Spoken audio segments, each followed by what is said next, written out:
Hey, everyone! Blitzball Champ is back with a brand new video here on the U to the 2. See this smile? You see how happy a brother is? Ladies and gentlemen, the near 6-year curse has been lifted. The Carolina Panthers scored their first divisional victory of the season, and it was a big one, by defeating the Atlanta Falcons in Atlanta by a score of 23-16. Yes, the curse is lifted. Originally, the Panthers have not been able to defeat the Falcons in Atlanta since 2014. And now, here in the year 2020, October 11th of 2020, Carolina finally broke the curse. The curse has been lifted. So, Carolina Panthers win 3 straight and improve to 3-2, now 1-1 in the NFC South. So let's talk about this game. Let's go ahead. I'm in a great mood, so let's go ahead and get the negatives out of the way first, and then we'll bask in all the positives. Still, I really feel like we got to continue to build more consistency in finishing drives. Still had a few field goals in this game. I believe one field goal I can understand, but we had 3 total field goals. 2 of those really should have been touchdowns, but it would have been nice if all 3 were. But still gotta get some more consistency in finishing drives with touchdowns, especially getting all the way to the red zone. So still not quite there.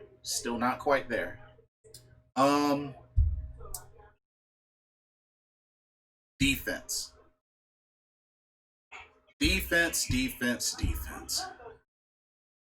Let's be real. Todd Gurley and Calvin Ridley had a field day against our defense. Todd Gurley had 14 carries, 121 yards, and a touchdown. Calvin Ridley had 8 receptions, 136 yards. Didn't get a touchdown, but still, they kind of had a field day on our defense. So got to get back to stopping the run. And honestly, the scary thing is, what if they had a healthy Julio Jones? Think about that. I mean, Calvin Ridley alone played well, but think about if they had Julio Jones playing. Kind of scary. So secondary got to do a better job. And the D line, we got to get a little bit more push. We had some missed opportunities for sacks. I mean, we only had 2 sacks, and that's not bad, but there were still some missed opportunities. D line's got to do better, and the secondary's got to do better on coverage. Now, unfortunately, took some hits injury-wise. Lost Dante Jackson in the first quarter, toe injury. Lost Brian Burns to a concussion. And I believe we also lost K'Wan Short, shoulder injury, I believe. So, took some hits on defense. So, we just got to, right now, Carolina's defense is a bend but don't break defense. That's okay, but it needs to be a lot better. Bend but don't break is not really an elite defense. Let's just be real. They're not an elite defense yet. They're a bend but don't break, but you can't stay a bend but don't break defense the entire time. can only hold but so much weight before it breaks. So gotta really strengthen the play on defense. And Justin Burris. My man. Dude. Fumble drill. Fumble drill. Fumble drill.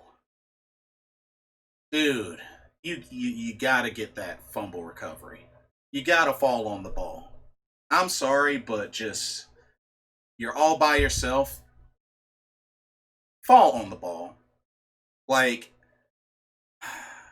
when it's bouncing like that, it can be tough to scoop up. If nothing else, fall on the ball. Fall on the ball. That was a surefire fumble recovery if he would have just done that. So that was kind of embarrassing. I think that was kind of embarrassing. Got to open opportunities like that. Got to capitalize.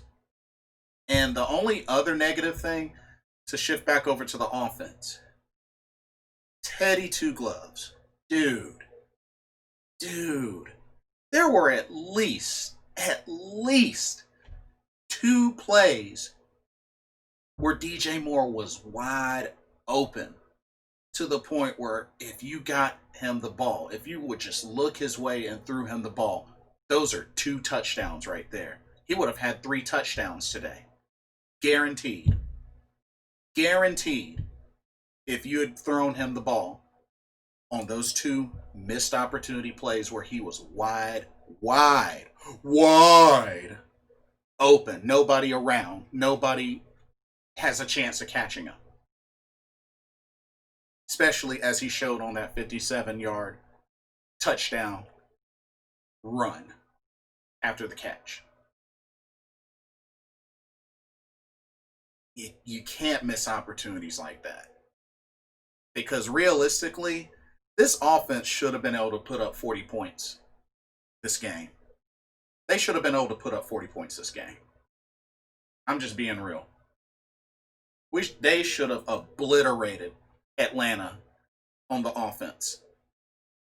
So, but now that I've gotten all that out of the way, let's bask in the positives.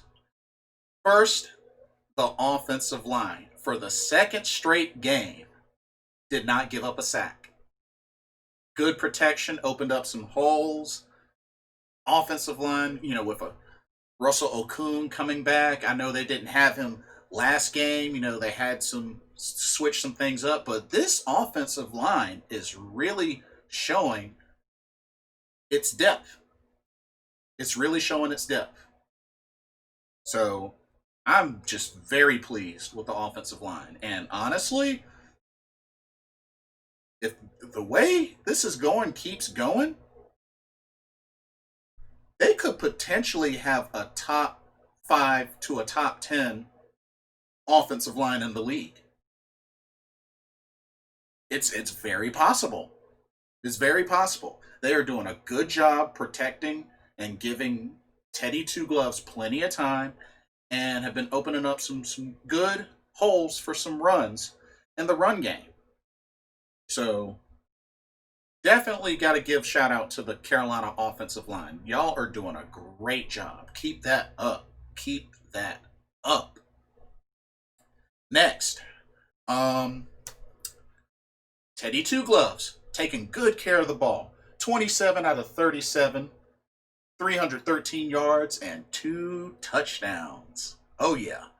A touchdown to Mike Davis and a touchdown to DJ Moore. So very good job. Teddy Two Gloves taking good care of the ball, making good decisions, and capitalizing. So, yeah. And the run game didn't get any rushing touchdowns, but still managed to get some pretty good runs. Mike Davis, 16 carries, 89 yards. Curtis Samuel, had a few good runs. 4 carries, 28 yards. But I really just hope to see, more of the run game established. Trenton Cannon didn't do too well, only had 2 carries, but still, good play calling overall. And I just hope, to continue to also build up the run game. Mike Davis has been doing very well, and I just hope they continue to feed him and you know use their run game. If they can continue to build that up more and more, especially when Christian McCaffrey comes back, the run game can be really dangerous. Him coming back, Reggie Bonifant coming back, you got a 1, 2, 3 triple threat. So hope they continue to build up the run game. The receivers, oh man, we almost had two receivers with 100 yards receiving. So close. But hey, Robbie Anderson showing that he is still balling. 8 receptions, 112 yards, including a spectacular one-handed sideline catch. Amazing. And not to mention, I didn't realize the dude is 6'3". Goodness gracious. But wow, what a catch. What a catch, what a catch. Nice one-hander. Robbie Anderson is showing that he fighting DJ Moore for that number one receiver spot. Let's just keep it real. Which is not a bad thing. DJ Moore, 4 receptions, 93 yards, including a 57-yard touchdown. So DJ Moore showing his speed and capitalizing on a quick slant to get into the end zone. Very, very good. And Mike Davis even got some grabs. 9 receptions, 60 yards, including wide open touchdown grab in the red zone. So Curtis Samuel had a couple of big catches as well. So yeah, good to see Teddy Bridgewater spreading the ball around. And you know what? It's okay. We may not see a receiver get 150 yards receiving or 200 yards receiving or anything like that, but the way the ball is being spread out and getting everybody involved is really, really good. Really, really good. So, yeah, overall, the offense did their thing.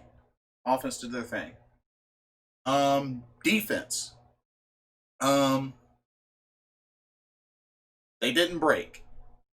They didn't break. There were a few times they were able to get some stops, including the strip sack with Brian Burns, which really should have been recovered, but still, it stopped the drive. So in the end, it still stopped the drive. Atlanta still had to punt. Um, but I got to turn right back over to Justin Burris, who did indeed make up for the missed fumble recovery by getting an interception in the end zone. And honestly, I felt like after they got that interception, even though Atlanta did get a field goal later, I felt like that was a big, big play that really helped seal the deal for Carolina. I know there was still 8 minutes left, there was still time, but I really felt like them having that and then eventually getting another field goal really helped seal the deal. So great job, Justin Burris. Way to go to make up for the missed fumble recovery. Way to go. So, defense made the key plays necessary, and they did well. So Brian Burns got the strip sack, and Marquise Hayes picked up another sack. So overall, defense did their thing. Was able to get some stops here, but yeah, overall, this was close. This was a lot closer than I feel it should have been, but this is a huge, huge victory for Carolina. Huge victory. And I have to say, going into the Chicago game at 3-2, now getting their first win in the division, really, really boosts this team's chances of getting back up to the top of the NFC South. So we'll see. We'll see what happens, but that's 3 straight victories, and Matt Rule, Joe Brady, Phil Snow, all doing a good job. You're doing a good job. I know it's early still plenty of football left to play, but if anything, this is a huge win. The curse has been lifted, and Carolina has some momentum right now. But